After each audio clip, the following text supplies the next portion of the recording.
তো প্যারাগুয়েকে হারিয়ে ফ্রান্স উঠে গেছে কোয়ার্টার ফাইনালে। অনুমিত ছিল ফ্রান্স কোয়ার্টার ফাইনালে উঠবে, প্যারাগুয়েকে হারাবে, এত কষ্ট হবে আমি সেটা অন্তত পক্ষে ভাবিনি। প্যারাগুয়ে এরকম লো ব্লক ডিফেন্ড করেই গেল পুরো ম্যাচে 20% বল পসেশন, শট করার তো কোনো চেষ্টাই ছিল না তাদের মধ্যে। ফ্রান্সকে ফ্রাস্ট্রেট করবে আমরা সেটা জানতাম, তবে ফ্রান্স সেই জায়গায় বেরিয়েছে, তারা তাদের ইন্ডিভিজুয়াল ব্রিলিয়ান্স পুরো ম্যাচে দেখাতে ব্যর্থ হচ্ছিল, তবে একটা ঝলক ডেজিহে দুয়ে দেখিয়েছেন এবং ওটা দিয়ে পেনাল্টি আদায় করে এমবাপ্পে গোল করেছেন। ফ্রান্স থ্রু স্বস্তির নিঃশ্বাস তারা ফেলছে। মরক্কোর সঙ্গে একটা বিগ ব্লকবাস্টার অপেক্ষা করছে এই জায়গায়। মূলত প্যারাগুয়ের সঙ্গে ম্যাচের আগে মরক্কো ফ্রান্সের যে একটা বিশাল ম্যাচ হচ্ছে, মূলত প্যারাগুয়ে ফ্রান্সের চেয়েও মরক্কো এবং আলজেরিয়া, প্যারাগুয়ে ফ্রান্সে কি হয়েছে তা নিয়ে কথা বলার আগে মরক্কো ফ্রান্স কেন এই টুর্নামেন্টের বিগেস্ট ব্লকবাস্টার হতে যাচ্ছে তা নিয়ে আলোচনা করাটা বেশি প্রয়োজন আমার কাছে মনে হচ্ছে। প্রথমত বলে রাখি, মরক্কো ফ্রান্সের ব্যাটেলটা কলোনিয়াল। ফ্রান্স একসময় মরক্কো শাসন করেছে, মরক্কোর উপরে হেভিলি ফ্রেঞ্চ ইনফ্লুয়েন্স আছে। এই দলের অনেক প্লেয়ার ফ্রান্স ফুটবলে খেলেন, তাদের শিকড় ফ্রান্সে, তাদের বেড়ে ওঠা একাডেমি ফ্রান্সে অনেকেরই। তো সুতরাং একটা বিরাট ব্যাটল হবে। আশরাফ হাকিমিও খেলেন পিএসজিতে, ফ্রান্সের ক্লাব, ওই দলের অন্যতম প্লেয়ার। তো এই টুর্নামেন্টে আমরা প্রথম ফ্রান্সকে স্ট্রাগল করতে দেখলাম আজকে। লো ব্লক ডিফেন্সের এগেইনস্টে তাদের যে ক্রিয়েটিভিটি থমকে গেল, সেটাই আরো একবার চোখ তুলে দেখালো ফ্রান্স নিশ্চিত করেই এই লো ব্লক ডিফেন্ড করা দলগুলোর এগেইনস্টে বেস্ট অ্যাটাকিং সলিউশন না। ইভেন আর্জেন্টিনাও দে হ্যাভ সাম অপশনস, তারা জানে কিভাবে লো ব্লক ডিফেন্সের অপোনেন্টকে ভাঙতে হয়, স্পেস খুঁজে নিতে হয়। 2022 কাতার ওয়ার্ল্ড কাপে দেখিয়েছে, এই টুর্নামেন্টেও কিঞ্চিত আমরা সেটা দেখেছি যে তারা কিভাবে অপোনেন্টের লো ব্লক ডিফেন্স ভাঙে। কিন্তু ফ্রান্স যেটা করলো, 5 জন ডিফেন্ডার, 4 জন মিডফিল্ডার সবাই মিলে বক্সের ভেতরে কোনো জায়গা দিচ্ছিল না, সেই জায়গায় নাম্বারে তো পরাস্ত হয়ে গেছে ফ্রান্সের এগেইনস্টে, এবং যখন প্রেস করতে বক্সে ঢুকছিল সেখানেও 2-3 জন ফুটবলার একজনকে ঘিরে ধরছিল। দ্যাট ডাজ মিন যে ফ্রান্স হাঁসফাঁস করছিল রীতিমতো। 12টা শটের মধ্যে 10টাই নিতে হয়েছে বক্সের বাইরে থেকে, এবং এটা প্রমাণ করে দেয় ফ্রান্স কোনো রকম আঁচড় ফেলতে পারেনি। তাদের ডিফেন্ডারকে ড্র্যাগ করা তো শুরু করে কোনো কিছুই তারা করতে পারেনি। তাদের ক্রিয়েটিভ প্লেয়াররা বক্স পর্যন্ত ঢোকার কোনো সুযোগই পায়নি। ড্রিবল করবে কাকে? তারা তো বেরি হয়ে আসছে না, ড্রিবল করার তো সুযোগই নেই সেখানে।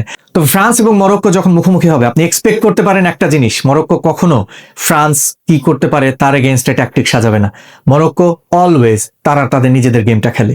তারা 3টা কাজ এই টুর্নামেন্টে খুব সাকসেসফুলি করে আসতে পেরেছে। মিডফিল্ডকে, অপোনেন্টকে নিষ্ক্রিয় করে দেওয়া, মিডফিল্ডের যে অপোনেন্টের বেস্ট প্লেয়ার থাকে তাকে নিষ্ক্রিয় করে দেবে। ব্রাজিল ম্যাচে মনে আছে, কাজেমিরোকে হাফ টাইম শেষে তুলে নিতে বাধ্য হয়েছিলেন আনচেলত্তি। গিমারেশকে একদম জায়গা দেননি পাস খেলার জন্য নিজেদের মধ্যে। অপোনেন্টকে পাস করা তো পরের কথা, নিজেদের মধ্যে মিডফিল্ডে কোনো ধরনের শট খেলার সুযোগ দেননি বুয়াদি। এবং আমরা যদি বলি সাইবারি কেন তিনি ডেঞ্জারাস, আজকে সাইবারি উঠে যাওয়ার পর যে স্ট্রাগলটা দেখলাম মরক্কোর কানাডার এগেনস্টে, তাতে বোঝা যায় সাইবারি ইনজুরি থেকে ফিরে আসুন ফ্রান্সের এগেনস্টে, তা খুব করে চাইবে মরক্কো। এই ম্যাচটা দেখে, কানাডার সঙ্গে স্ট্রাগল দেখে সেটা আরো বেশি অনুভব হচ্ছে। আরেকটা তাদের মেইন শক্তির জায়গা, তাদের ইঞ্জিন উইংয়ে আশরাফ হাকিমি। তার যে কনফিডেন্স সহজে রান করেন তিনি, যে এত ক্লেভার একটা উইঙ্গার, সেটাই কিন্তু আসলে ম্যাচের গতিপথ পাল্টে দেয়। তো বিষয়টা হচ্ছে মরক্কো তাদের খেলা খেলবে, মরক্কো আপনার মিডফিল্ডকে নিষ্ক্রিয় করার সর্বোচ্চ চেষ্টাটাই করে যাবে। এই জায়গায় 2018 সালের পগবা এবং কন্তে, তাদের দুইজনকে বেশি মিস করি কেন? তারা দুইজন ছিলেন মোর ইন্টেলিজেন্ট দেন হাবিও আর মানুকোনে। এই দুজন মিডফিল্ডের থেকে আমার কাছে মনে হয় prime Kante, Pogba, they were better in midfield. তো ফ্রান্সের মিডফিল্ডকে কন্ট্রোল না নিতে যেই জায়গাটা সবচেয়ে বেশি ভূমিকা পালন করবেন বুয়াদি। মরক্কো কি ফ্রান্সের ফরওয়ার্ডদের in behind the defenders run make করতে দেবে, সেই স্পেসটা খুঁজে নিতে দেবে? এটা একটা বড় প্রশ্ন। মরক্কোর ডিফেন্স কিন্তু ভেরি ভেরি স্ট্রং। তারা এই দলটাকে খুব বুদ্ধিদীপ্ততার সঙ্গে গত কয়েক বছর ধরে এক জায়গায় এনেছে, এবং তারা জানে টেকনিক্যালি তাদের কতটা স্ট্রং, প্রত্যেকটা পজিশনে তাদের প্লেয়ার আছে। তবে একটা ভয়ের জায়গা কিন্তু আছে, মরক্কো কিন্তু তাদের ফুল ব্যাকরা খুব দ্রুত উপরে ওঠে, এবং ম্যাচে যদি 1-2টা ওইরকম চান্স ফ্রান্স পেয়ে যায়, যে ওই ভেকেন্ট জায়গাটা, যে অপোনেন্ট যখন অ্যাটাকে গেল মরক্কো, তখন যদি একটা দুইবার 90 মিনিটের মধ্যে যদি 1-2টা চান্স ফ্রান্স এরকম ভাবে পেয়ে যায়, তাহলে কিন্তু মরক্কোকে একদম ভেঙে ফেলার সর্বোচ্চ চেষ্টাটুকু ফ্রান্স করবে, এবং সেটা তাদের টার্গেটে থাকবে নিশ্চিত করে। তো প্যারাগুয়ের সঙ্গে ফ্রান্স স্ট্রাগল করেছে কোন জায়গায়? তারা কোনো পেনেট্রেটিং পাস করতে পারেনি। তাদের মিডফিল্ড, যে মিডফিল্ডটাকে বলা হচ্ছে ওয়ার্ল্ডের বেস্ট, এবং অ্যাটাকারদের মধ্যে যে একটা সমন্বয়, সেই জায়গায় টোটালি নিষ্ক্রিয় ছিল। পেনেট্রেটিং পাস প্রয়োজন। অপোনেন্ট যখন উঠে আসছে না, তাদেরকে ড্র্যাগ করা যাচ্ছে না, আর্জেন্টিনা যেটা করে প্রচুর উইং দিয়ে সুইচ প্লে করে, কিন্তু সেই জায়গাগুলো তাদের ওরকম অর্থে আমরা দেখিনি আজকে। বুদ্ধিদীপ্ততার সাথে তারা কাজে লাগিয়েছে। সুতরাং আমার কাছে মনে হয়েছে ফ্রান্স লো ব্লক ডিফেন্সের এগেনস্টে খুব একটা ভালো পারফর্ম করতে পারেনি।